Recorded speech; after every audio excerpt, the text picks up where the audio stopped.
Hello beer tubers and welcome to yet another on the road video. Today at BRUS, and I'm here with Tobias from Tapperiet BRUS. Hey Tobias. Yes, good to see Peter. Your new place here in Copenhagen. So most of you guys watching probably already know Tapperiet. You guys have been around since 2010, right? Yes. So you guys have kind of a funny startup story. So why don't you tell us about that? Well, basically, our startup is very closely related to this place. If you go just down the road, that direction, 150 meters, is the high school where we went together with me, Thor, and Mikkel back in 2004 and 5 and 6, where we started homebrewing. So this place is really like us coming back to the place where we started to homebrew in a much bigger scale than was our little homebrew kit back when we were homebrewing. I mean, we say it this way, we've been around, we've been traveling, we've been going to festivals, to breweries, and we still continue to do so, but we just really wanted to have a place of our own, still continue to do contact brew because I think that's a very invigorating concept to follow, but we had so many projects and ideas that we wanted to materialize in one place. And this was just the perfect spot to do it. Yeah. So yeah, you said the gymnasium with the free gymnasium where you know Mikkel from too as well. Yeah. So that's kind of an interesting story how you guys started brewing there together with him as well. I think and so. Moved into to doing your own thing with the Tapperiet brand, and so you guys have been doing the the contract brewing thing for how many years now? Yeah. Well, since 2010, we were home brewers for 5-6 years, and then we thought about doing our own contract brews back in the autumn of 2010. We basically started with zero funding because we wanted to do our own project. So we would say that we grew organically. So we just spent basically our child savings into brew one batch of beer. You get the beer. We were very happy, and we thought the first batch, well, you could. We got beer enough for 3 months, but it so turned out that it was sold out in 2-3 weeks, and then we're like, okay, well, we need to brew some more beer. Yeah. So you have to wait for all the invoices to check in. Okay, then we can brew the next a new batch with a little bit extra, maybe brew 200 liters more because we earned something, and then we've been doing that continuously, and sometimes I really can't fathom how big we are.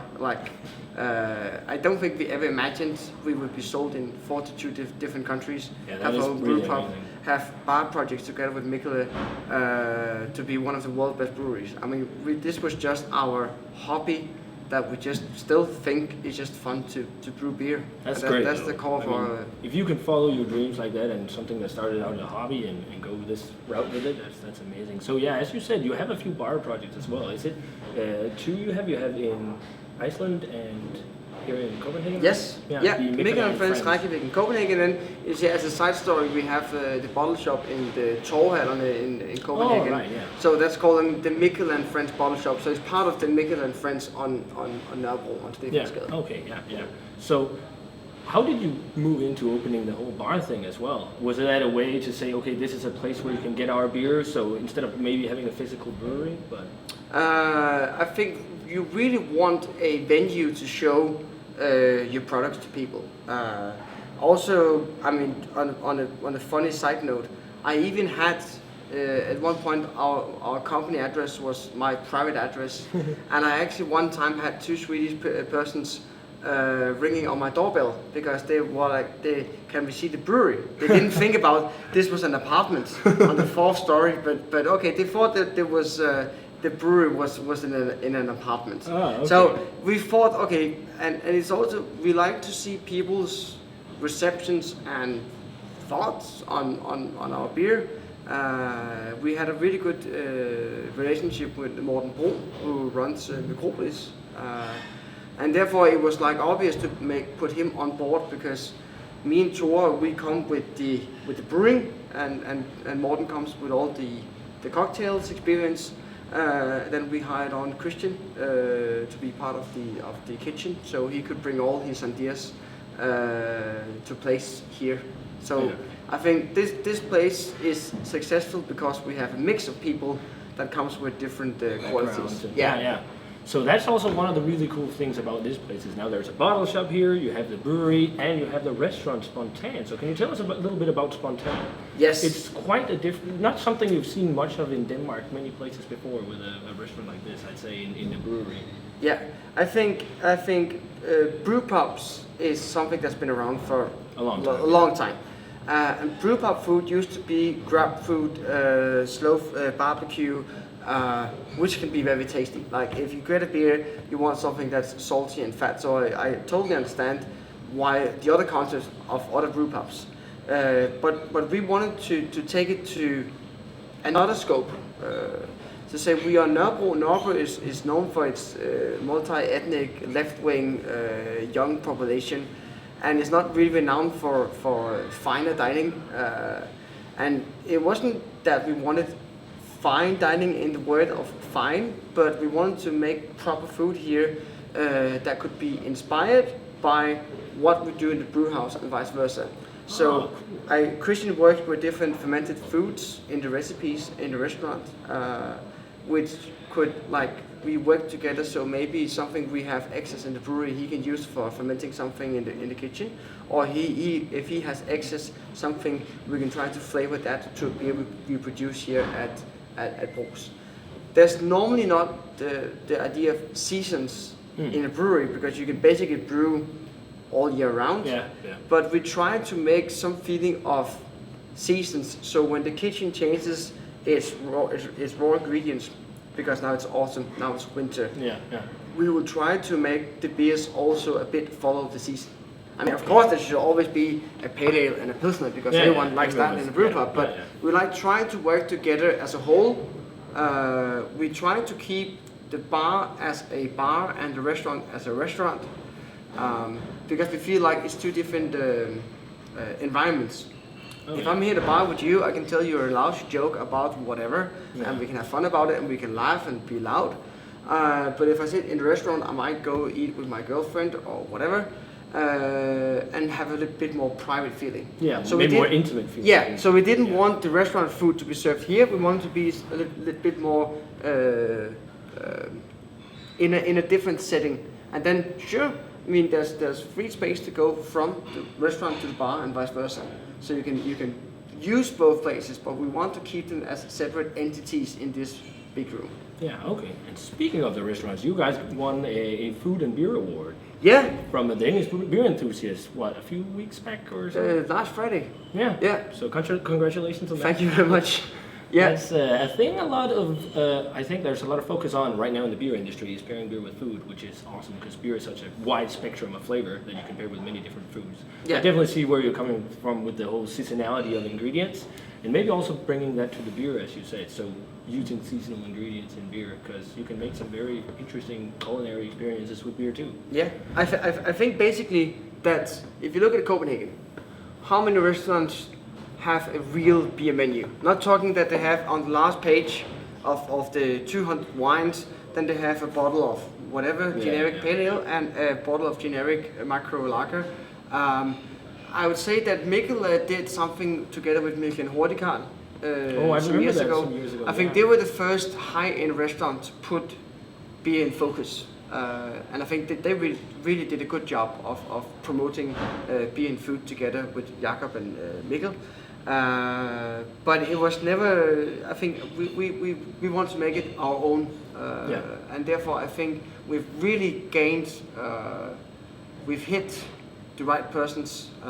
This is Nørrebro, so there is young people and some people actually prefer beer or wine, not because of its, I don't like wine, I love wine, but you can create so many more different situations or pairings with food that I think it's a much more funny thing to play with in food than wine, because basically, I'm not saying there's red wine and white wine and rosé, but there's like, I think you can play with more items in a beer, and I think that's what makes it more interesting to use. It's a bigger canvas to play on, if you can say it like that. Yeah, indeed. But so that's really cool. So what kind of beers do you focus on here at the BrewPub when you brew? All spectrums of styles, or? Basically, I mean, you have two needs. You basically when we have 6 1,000 liter serving tanks, they are obvious for house beers. So that will be Pilsner, a Pale Ale, a Wheat, IPA, goes like nice fresh stuff, because here you can show what BrewPub beer is all about. That's freshness. Yeah. Fresh, straight from the can. So because we know that we can empty these tanks in a couple of weeks, so we want to show the beer styles that really gain from being fresh. Yeah. And that's the aforementioned beer styles. But sure, I mean, we have barrels, we have two 25 hectoliter foeders where we're going to do whatever projects in. Of course, we're going to make stouts and porters and barley wines. Probably not on the serving tank. But we can keg our beer. We have a bottling line. So many things we can do. But we're still in the startup phase. So right now we're just focusing on filling all the serving tanks, and it's a hard time doing it because we have so many people coming in, so they keep emptying. So I mean, it's a full-time job just keeping those serving tanks full. Yeah. As I saw on the list up there, you have many different styles. Like the one we're having right now is kind of like a modern take IPA. We always focus on what we want to do. I think if you start making market analysis and trends, like okay, I think we should really make a whatever Pilsner with whatever, because that's really me and Thor's concept is that we want to drink each of our own beers ourselves. But that means that's a very good philosophy. I mean, if like I guess if Steve Jobs was still here, he would use a MacBook because he wanted to use the MacBook, not because it sells well. It's like I don't want to brew a beer because I like to drink this beer. Then I'm happy when other people will buy it, but we brew it because I like it. So the recipes is based on me and Thor's thoughts. I would say when you open a brewery, you need to order hops many years in advance because it's really hard to get the best ones. So for us to get good hops from this year's harvest from Yakima Valley, we had to order for the next 3 years. Wow. So we get the new harvest when they come in. But I think that's important. You really need to focus on hop quality.